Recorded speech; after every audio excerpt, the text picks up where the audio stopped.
Coffee Break with Rachel V. Hill, taking a daily look at the biggest stories in Denver sports and interacting live with you, the Coffee Break fam. So sit back, relax, grab a cup of joe, and enjoy your coffee break. Here's your host, Rachel V. Hill. Well, it's not Rachel V. Hill, and it's not a good day to be talking Denver Nuggets basketball. Hopefully you've tuned out all the national shows. I have not listened to anything because this is not the day you want to listen to anyone talk about the Denver Nuggets. I hope you're here listening to us, but I understand if you want to get away from it because, James, I've covered the Colorado Buffaloes and Colorado Rockies for a long time. The Denver Nuggets last night put together one of the worst efforts and a worst loss I've ever seen in sports, with the stage being what it was. Embarrassing doesn't even cover it. Yeah, a lot of people last night on Twitter were talking about how it felt like that Bronco game down in Miami where they lost 70-20. And I get it because it was such a boat race. But nobody had expectations going into that game that the Broncos were going to be any good. That wasn't a game that the season was on the line and they were, their chance to defend their championship was on the line. Like everything, we talked about it all day yesterday on all sorts of shows, radio, Coffee Break with Rachel. Like that was a must win. You can't lose the first two games of a series at home. Even it up, make it a best out of 5 and take your chances. You can win one game in Minnesota. It's not just that they lost, Jake. Like they just were never really in it. Minnesota and the announcers kept talking about it. It seemed like they had 7 guys on the floor. They were just swarming defense. Denver had no answer for it. And then they embarrassed themselves again. We can get back into why I say again with their behavior once they start to face some adversity. This is a team that's starting to look like they're really good when they're front running, and they're not very good when their back's against the wall. So I thought last night, whether it's Jamal Murray, Michael Malone, all the just chirping at the officials, it was an embarrassing night at Ball Arena.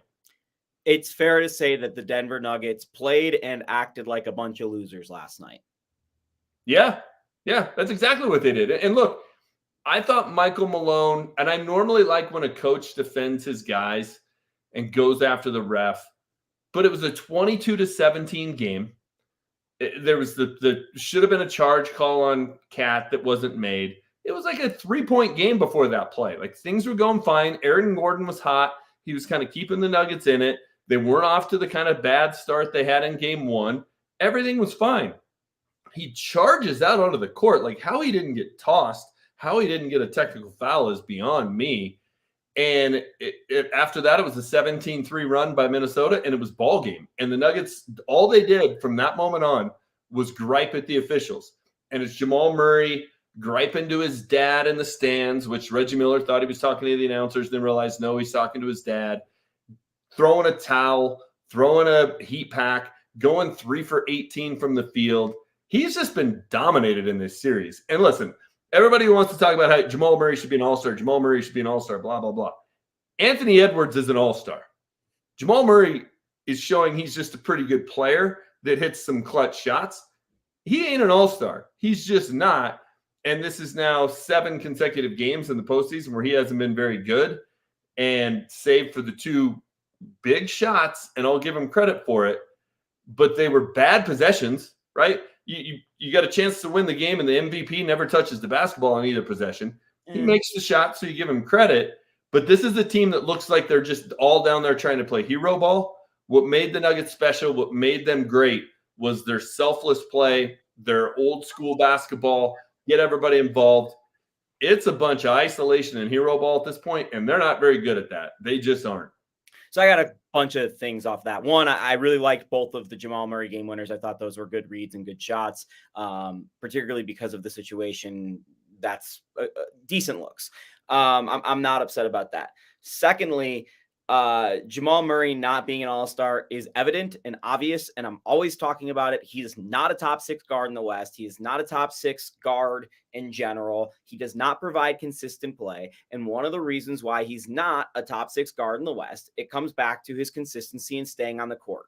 Well, last night we saw his lower body fail him once again. And one of the reasons that makes people MVPs like Nikola Jokic versus not MVPs like Joel Embiid is being able to go out there and do it every night. Nikola Jokic was horrible last night and still did 16, 16 in 8 or whatever it was. He still provided something for the Nuggets, even on a night he was horrible. Jamal didn't even have 10 points. So Jamal is in a different stratosphere. To say that the Nuggets are just attempting to play hero ball, I disagree with. I think the Timberwolves aren't getting enough credit for being the number one defense in the NBA. Granted, they were without four-time Defensive Player of the Year, Rudy Gobert, but they took a scheme created by Mike Nori and Chris Finch, two former Nuggets assistants, a roster run by a former Nuggets GM, and they created something specifically geared towards stopping the Nuggets. It's something that has worked with teams in the past, but they got better personnel to do it and turned it up a couple levels. And that's one of the reasons why the Nuggets look so discombobulated. Going back to Michael Malone. Well, Michael Malone, if he's not complaining so much about the referees, which, by the way, the referees did have an impact on the game and weren't that great, but was it a 32-point difference, the referees? No. He lost control of the game from the bench because he set the tone with what he was doing with the officiating, which followed with Aaron Gordon and Jamal Murray, who at least Aaron Gordon said, I can't do that. Like, at least Aaron Gordon was the guy last night who stood up and said, I can't do that. So I'm with you on that part of it, James. And instead of looking for answers on his bench and having the courage and guts to say, Jamal, you're done tonight, we can't play you if you're playing like that, instead he's going after the referees. Coach, maybe you should be looking at your bench and trying to adjust and go at Julian Strother or something, because the answers that you provided just simply were not even close to solutions. And it's been 2 games now of you having to look for them, and you refuse to do anything different. All right, I'm with you. And this is what I've been yelling about for now the 4th consecutive postseason, right? Go back to the Suns series where they got swept. And, Jamal was hurt. He wasn't playing. The next year, the series, they lose in the first round in 5 to the Warriors. Jamal was hurt. He wasn't playing. And everybody just says, well, what do you expect him to do? I get it. I'm not saying you're going to beat the Suns. I'm not saying you're going to beat the Warriors. But you shouldn't go 1-9 when you have the MVP, and he won MVP both those years, on the floor. Michael Malone didn't change anything. He didn't try anything different. Against the Warriors, they never went, hey, let's go Boogie and Nikola. Let's try and go big. Try and force them to go away from being small. Like, you got to have some sort of move. Now, last year, they had home court advantage. They played an 8, a 4, a 7, and an 8. They had the better roster every single round, and he didn't have to change anything. And you know what? Credit to him for not over-tinkering. A lot of coaches wouldn't be able to help themselves. So he does deserve credit for that. But when you have to make some adjustments and you have to make some moves, he's incapable of doing it. We have now 3 playoff years, the Suns, the Warriors, and this one, where he hasn't done anything. And I get it. Mike Nori and Chris Finch, they know what the Nuggets are doing. All the more reason you just can't go out there and do the same thing you always do. It's evident they have decoded what the Nuggets want to do. And part of this even goes back to last year, Jake. Nuggets won game 1 in the first round by like 25. They blew the Timberwolves out of the building. They were up about 20, maybe 20 plus in game 2, and then it got tight late because the Timberwolves made the adjustment, and the number one thing they did, they're going to pick up Jamal Murray and make him play 94 feet. And the Nuggets haven't had an answer for that. He doesn't have the speed of some point guards. It takes them so long, and so much work to get up the court. They're late getting into their offense. He's expending a lot of energy. Like, got to have some sort of answer for that. It's like, come on, coach. It hasn't been the one game. The 5 games last year should provide a scouting report too. 7 games he's got to look at and know how they're going to play him. And he's done nothing different. It's my point about Michael Malone. It is. And he's about to waste a 3rd MVP season of Nikola Jokic. And it's going to start turning into the conversation, because you look at what the Thunder are, you look at what the Timberwolves are, is he wasting, and has he wasted Nikola Jokic's prime? I think that becomes the conversation if this continues down this path. Well, I just do want to note they did win a playoff series in one of those years against Portland, and they did win a playoff series this year against the Lakers. It's not that they've done nothing; it's that they should have done more. I think 2 and 3 in series in MVP years. 2 and 3. I know. I'm just saying it's not completely nothing. It should be more. I'm with you, but it's not nothing. Especially in the context. Just real quick, and it's the same thing I have about the Avs. I don't expect you to win the title every year, but the Tampa Bay Lightning to me are the example of what a really good team should do. 2 cups, 2 losses in the finals, 2 losses in the Eastern Conference Finals. That's 6 years out of 9 where they were knocking on the door. Nuggets haven't knocked on the door outside of the bubble, which I don't count. That's another conversation for another day. And last year. Otherwise, they haven't been close. Well, and really, this has been, with the context of the Murray injury, I think this has really been their only other opportunity besides the bubble in last year, which one of the reasons that last year was so special is because they did finally prove it with that core. You want to go after Michael Malone. I personally would rather go after the roster construction of this team. I think it's been a complete failure. Sure. We're sitting here about 24 hours before Nikola Jokic is going to win his 3rd MVP, James. And Nikola Jokic is the only MVP in NBA history who has never played with an all-star, an all-NBA player, an all-defensive team player, a defensive player of the year, any of the above. And we're sitting on 3 MVPs now, not just 1. And you knew going into this year that you needed a couple very specific things. And whether it was Michael Malone refusing to play the young guys or you not going and getting a veteran guard or a veteran big that was trustable off the bench. I know the Vlatko injury hurt a lot, but this is not the Vlatko injury coming back to haunt you. It hurts, but it's not like this. And in the context of last year's Wolves series, boy, does it look a lot different now in retrospect that McDaniels and Reed are out there, because I said it at the time, those guys would have made a difference. Wouldn't have been, I think, series winning, but it would have made a difference. It would have taken that series longer. Everyone else in the league had the entire offseason to go after the Nuggets. Hey, this is how we beat the Nuggets. This is how we stop the Nuggets. The Nuggets had all offseason to rest on their laurels and say, we're the champions.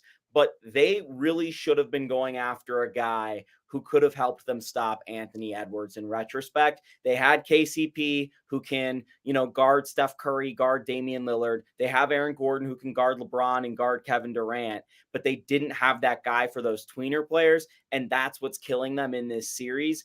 And again, it's the failure to give Nikola Jokic enough around his core. I know the starting 5 is the best starting 5 in basketball or whatever you're going to say by net rating, but there is nothing on that bench. Justin Holiday, by the way, was their 3rd leading scorer last night, James. That's how little Jamal Murray and MP. I'm not going to take shots at MPJ because that was 6 awesome games from MPJ and then 1 bad one. He's allowed that.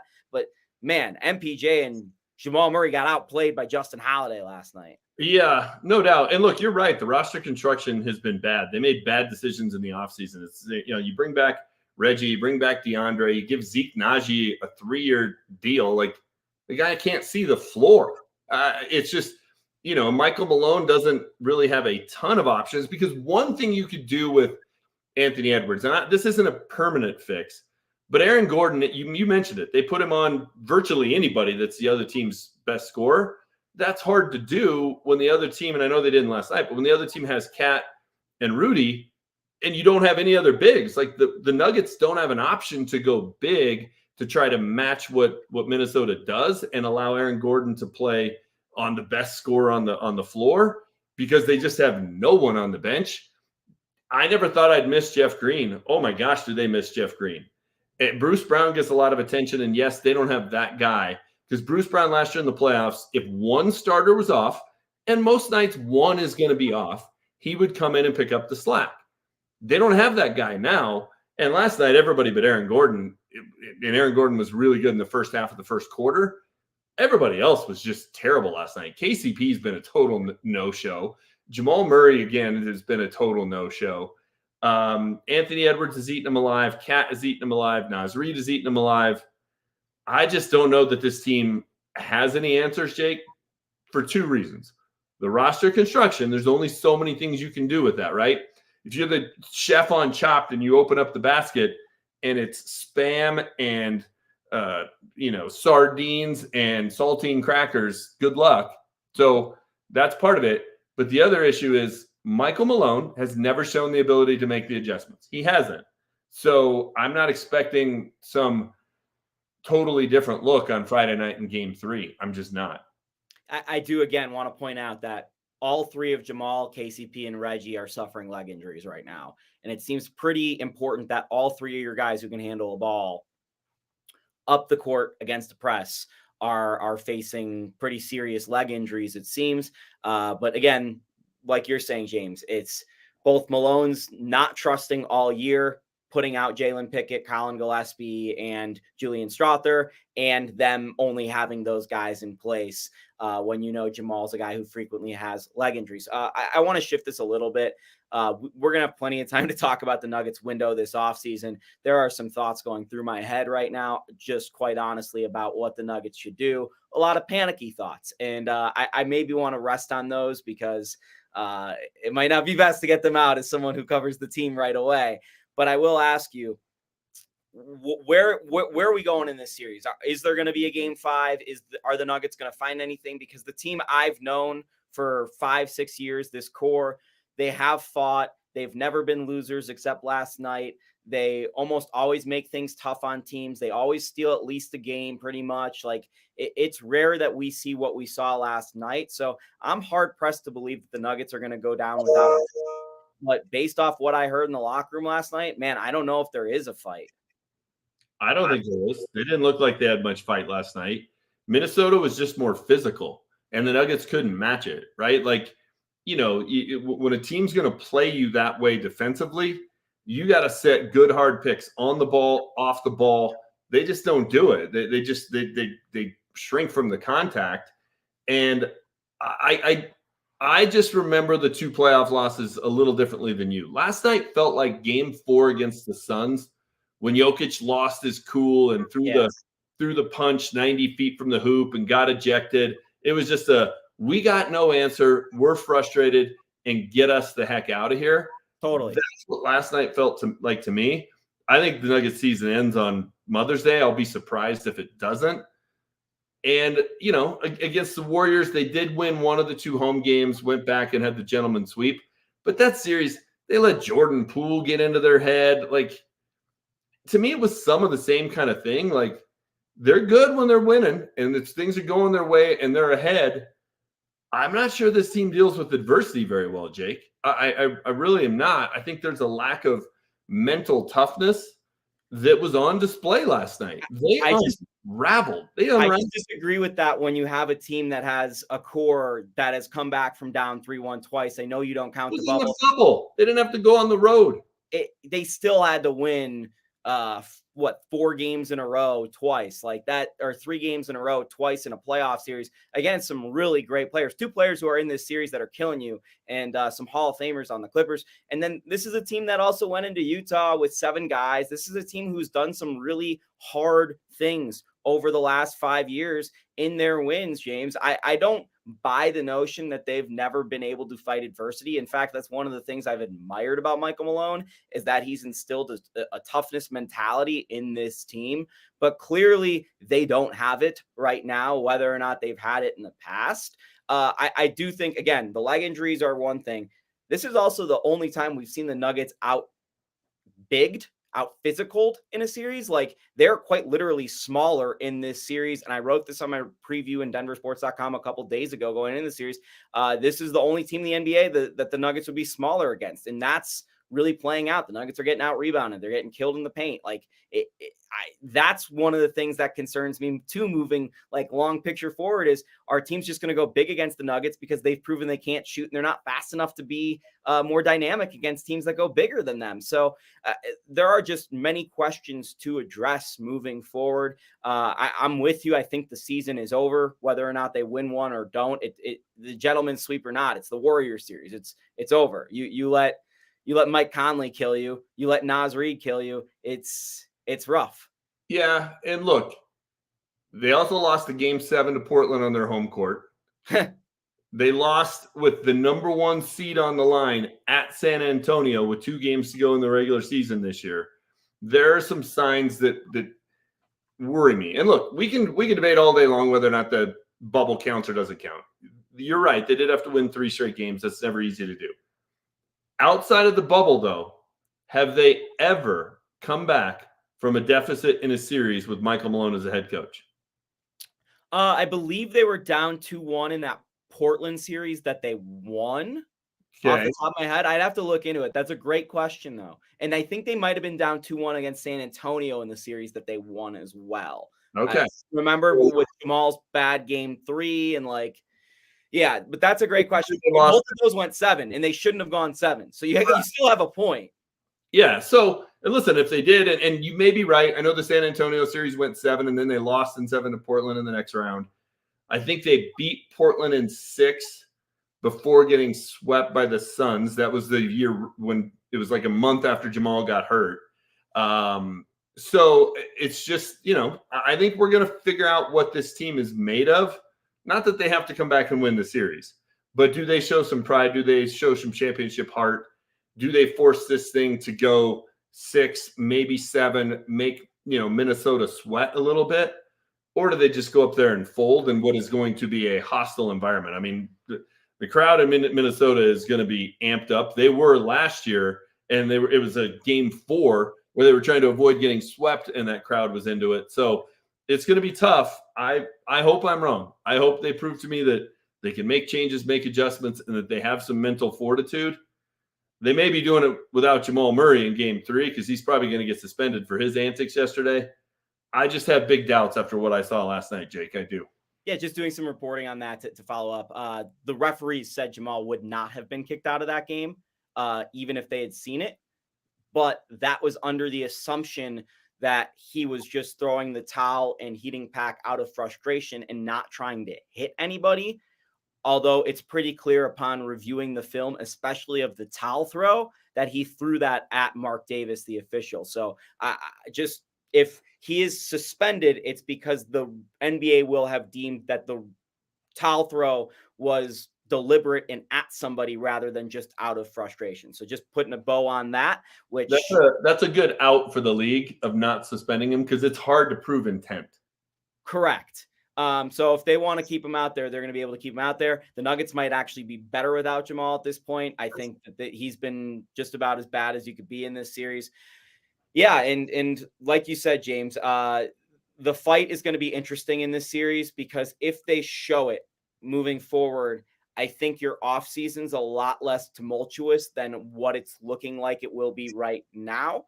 The Minnesota Timberwolves are current finals favorites to meet the Boston Celtics. This is a really good team. The Denver Nuggets have been talking about this in the locker room all season long. They've known this is a great team. And I don't think this is necessarily a mentality thing either, James. I just think that they're getting beat. So this comes back to what they're going to do in the offseason to address it and how they're going to respond. But I go back to the thing that was said in the opening press conference by GM Calvin Booth is we're going young. If it costs us a championship this year, so be it. It's because we want to extend the window. That was something that Calvin Booth literally said, and I'm only taking a couple liberties with that quote. So this is that was pretty damning at the time, and it's coming to fruition right now because boy, could they use a couple of veterans off the bench. And Nikola Jokic's prime, well, this Nuggets championship window and Nikola Jokic's prime, we're sitting at it right now in 2024. I don't know if it's 2 more years. I don't know if it's ended this year. I don't know yet. But it's not looking good right now. Yeah, I'm a strike while the iron is hot, strike while you got the opportunity to say we're going to go young. And hey, if we cost ourselves a championship this year, we're trying to extend the window. Never know how long the window is going to be open, right?